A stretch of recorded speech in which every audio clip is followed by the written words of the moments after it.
ಸ್ನೇಹಿತರೆ, ಜಿಎನ್ಎನ್ ಕನ್ನಡ ಚಾನಲ್ಗೆ ಸ್ವಾಗತ ಸುಸ್ವಾಗತ. ಮಧ್ಯಪ್ರಾಚ್ಯದಲ್ಲಿ ಸಂಘರ್ಷ ದಿನೇ ದಿನೇ ತೀವ್ರಗೊಳ್ತಾ ಇದೆ.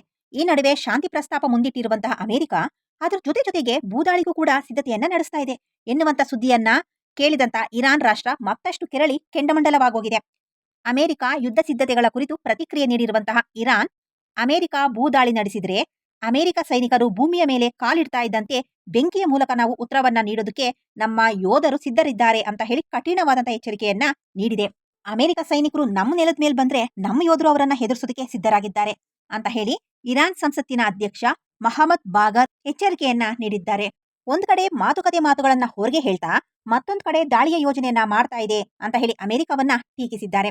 ಕಳೆದ 1 ತಿಂಗಳಿಗಿಂತ ಹೆಚ್ಚು ಕಾಲ ಅಮೆರಿಕ ಹಾಗೆ ಇಸ್ರೇಲ್ ನಡೆಸ್ತಾ ಇರುವಂತಹ ವಾಯುದಾಳಿಗಳಿಂದ ಪರಿಸ್ಥಿತಿ ಗಂಭೀರವಾಗಿದೆ. ಇರಾನ್ ಕೂಡ ಪ್ರತಿದಾಳಿಯನ್ನ ತೀವ್ರಗೊಳಿಸಿದೆ. ಪರ್ಷಿಯನ್ ಕೊಲ್ಲಿ ರಾಷ್ಟ್ರಗಳು ಹಾಗೆ ಹಾರ್ಮುಜ್ ಜಲಸಂಧಿ ಮಾರ್ಗದ ಮೇಲೆ ದಾಳಿ ನಡೆಸ್ತಾ ಇರೋದ್ರಿಂದ ಜಾಗತಿಕ ಇಂಧನ ಮಾರುಕಟ್ಟೆಯಲ್ಲಿ ಭಾರಿ ಅಸ್ಥಿರತೆ ಅನ್ನೋದು ಉಂಟಾಗಿದೆ.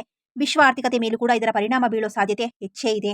ಈ ಯುದ್ಧ ಇದೀಗ ಪ್ರಾದೇಶಿಕ ಮಟ್ಟವನ್ನ ಮೀರಿ ವ್ಯಾಪಕ ಸಂಘರ್ಷದ ರೂಪ ಪಡ್ಕೊಳ್ತಾ ಇದೆ. ಇರಾನ್ ಜನತೆ ಆತಂಕದಲ್ಲಿ ದಿನ ಕಳೀತಾ ಇದ್ದಾರೆ. ಟೆಹ್ರಾನಿನ ನಿವಾಸಿಯೊಬ್ಬರು ಮಾತನಾಡಿ, ರಾತ್ರಿ ಹೊತ್ತು ದಾಳಿಗಳ ತೀವ್ರತೆ ಮತ್ತಷ್ಟು ಹೆಚ್ಚಿದೆ, ಇಡೀ ನಗರ ನಡುಗುತ್ತಿರುವಂತೆ ಅನಿಸ್ತಾ ಇದೆ ಅಂತ ಹೇಳಿದ್ದಾರೆ. ಪಶ್ಚಿಮ ಇರಾನಿನ ಅಹ್ವಾಜ್ ನಗರದಲ್ಲಿರುವಂತಹ ಮಹಿಳೆಯೊಬ್ಬರು, ಪ್ರತಿದಿನವೂ ಭಯ ಹಾಗೆ ಆತಂಕದ ನಡುವೆ ಬದುಕು ಸಾಗಿಸ್ತಾ ಇದ್ದೀವಿ ಅಂತ ತಿಳಿಸಿದ್ದಾರೆ. ಇಸ್ಫಹಾನ್ ನಗರದ ವಿಶ್ವವಿದ್ಯಾನಿಲಯದ ಮೇಲೆ ಮತ್ತೊಮ್ಮೆ ವಾಯುದಾಳಿ ನಡೆದಿದೆ. ಇದು ಯುದ್ಧ ಪ್ರಾರಂಭವಾದ ಬಳಿಕ ನಡೆದಿರುವ 2ನೇ ದಾಳಿಯಾಗಿದೆ. ಟೆಹ್ರಾನ್ನಲ್ಲಿರುವಂತಹ ಕತಾರ್ ಮಾಧ್ಯಮ ಕಚೇರಿಯ ಮೇಲೂ ಕ್ಷಿಪಣಿ ದಾಳಿ ನಡೆದಿದೆ. ಕಟ್ಟಡಕ್ಕೆ ಭಾರಿ ಹಾನಿಯಾಗಿದೆ. ಒಳಗಡೆ ಗಾಜುಗಳು ಒಡೆದು ಚೂರು ಚೂರಾಗಿರುವ ದೃಶ್ಯಗಳು ಕಂಡುಬಂದಿದ್ದಾವೆ. ಇದರ ನಡುವೆ ಅಮೆರಿಕ ಅಧ್ಯಕ್ಷ ಡೊನಾಲ್ಡ್ ಟ್ರಂಪ್ ಇರಾನ್ ಜೊತೆ ಮಾತುಕತೆ ನಡೀತಾ ಇದೆ ಅಂತ ಹೇಳಿದ್ರು. ಇದನ್ನ ಇರಾನ್ ತಳ್ಳಿ ಹಾಕಿದೆ. ಈ ಹಿನ್ನೆಲೆ ಪಾಕಿಸ್ತಾನ ಮಧ್ಯವರ್ತಿಯಾಗಿ ಸೌದಿ ಅರೇಬಿಯಾ, ಟರ್ಕಿ ಹಾಗೆ ಈಜಿಪ್ಟ್ ದೇಶಗಳ ವಿದೇಶಾಂಗ ಸಚಿವರೊಂದಿಗೆ ಚರ್ಚೆಗಳನ್ನ ನಡೆಸಿದೆ. ಈ ಸಭೆಯಲ್ಲಿ ಪ್ರದೇಶದ ಉದ್ವಿಗ್ನತೆ ಕಡಿಮೆ ಮಾಡುವ ಮಾರ್ಗಗಳ ಬಗ್ಗೆ ಚರ್ಚಿಸಲಾಗಿದೆ ಅಂತ ತಿಳಿದು ಬಂದಿದೆ. ಮತ್ತೊಂದೆಡೆ ಅಮೆರಿಕ ತನ್ನ ಸೈನಿಕ ಶಕ್ತಿಯನ್ನ ಹೆಚ್ಚಿಸಿಕೊಳ್ತಾ ಇದೆ. ಸುಮಾರು 3500 ಸೈನಿಕರನ್ನ ಹೊತ್ತಂತಹ ಯುದ್ಧ ನೌಕೆ ಯುಎಸ್ಎಸ್ ಟ್ರಿಪೋಲಿ ಮಧ್ಯಪ್ರಾಚ್ಯಕ್ಕೆ ಆಗಮಿಸಿದೆ. ಹಾರ್ಮುಜ್ ಜಲಸಂಧಿ ಮಾರ್ಗದ ಸಮೀಪ ಭೂ ಕಾರ್ಯಾಚರಣೆಗಳಿಗೂ ಅಮೆರಿಕ ಸಿದ್ಧತೆ ನಡೆಸ್ತಾ ಇದೆ ಅನ್ನುವಂತಹ ವರದಿಗಳು ಬಂದಿದ್ದಾವೆ.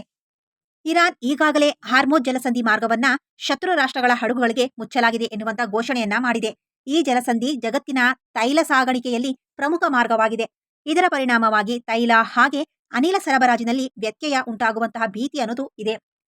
ಇದೇ ವೇಳೆ ಇರಾನ್ ಪಡೆಗಳು ಬಹ್ರೇನ್ ಹಾಗೆ ಯುನೈಟೆಡ್ ಅರಬ್ ಎಮಿರೇಟ್ಸ್ನ ಅಲ್ಯೂಮಿನಿಯಂ ಕಾರ್ಖಾನೆಗಳ ಮೇಲೆ ಕ್ಷಿಪಣಿ ಹಾಗೆ ಡ್ರೋನ್ ದಾಳಿ ನಡೆಸಿವೆ. ಈ ದಾಳಿಯಿಂದ ಹಲವರು ಗಾಯಗೊಂಡಿದ್ದಾರೆ. ಕಾರ್ಖಾನೆಗಳಿಗೆ ಹಾನಿಯಾಗಿದೆ ಅಂತ ತಿಳಿದು ಬಂದಿದೆ. ಇಸ್ರೇಲ್ನ ನೆಗೆವ್ ಮರುಭೂಮಿಯ ಕೈಗಾರಿಕಾ ಪ್ರದೇಶದಲ್ಲೂ ಹೊಗೆ ಕಾಣಿಸಿಕೊಂಡಿದೆ. ಕ್ಷಿಪಣಿ ಅವಶೇಷಗಳಿಂದ ಈ ಘಟನೆ ಸಂಭವಿಸಿರಬಹುದು ಅಂತ ಸೇನೆ ತಿಳಿಸಿದೆ. ಈ ಯುದ್ಧದಲ್ಲಿ ಯೆಮೆನಿನ ಹೌತಿ ಪಡೆಗಳು ಭಾಗವಹಿಸಿದ್ದು ಇಸ್ರೇಲ್ ಮೇಲೆ ಕ್ರೂಸ್ ಕ್ಷಿಪಣಿ ಹಾಗೆ ಡ್ರೋನ್ ದಾಳಿ ನಡೆಸಿರೋದಾಗಿ ಘೋಷಿಸಿದವೆ. ಇದರೊಂದಿಗೆ ಕೆಂಪು ಸಮುದ್ರ ಪ್ರದೇಶದಲ್ಲೂ ಕೂಡ ಉದ್ವಿಗ್ನತೆ ಅನ್ನೋದು ಹೆಚ್ಚುವಂತಹ ಭೀತಿ ಅನ್ನೋದು ಮೂಡಿದೆ. ಈ ತನ್ಮಧ್ಯೆ ಸೌದಿ ಅರೇಬಿಯಾ ತನ್ನ ತೈಲ ರಫ್ತಿನ ಮಾರ್ಗವನ್ನ ಬದಲಾಯಿಸೋದಕ್ಕೆ ಮುಂದಾಗಿದೆ. ಒಟ್ಟಾರೆ ಇರಾನ್ ಅಮೆರಿಕ ಸಂಘರ್ಷ ದಿನೇ ದಿನೇ ತೀವ್ರಗೊಳ್ತಾ ಇದೆ. ಇದು ಜಾಗತಿಕ ಮಟ್ಟದಲ್ಲಿ ದೊಡ್ಡ ಪರಿಣಾಮ ಬೀರುವಂತಹ ಸಾಧ್ಯತೆ ಇರೋದ್ರಿಂದ ವಿಶ್ವದ ಗಮನ ಈ ಪ್ರದೇಶದತ್ತ ಕೇಂದ್ರೀಕರಿಸಿದೆ.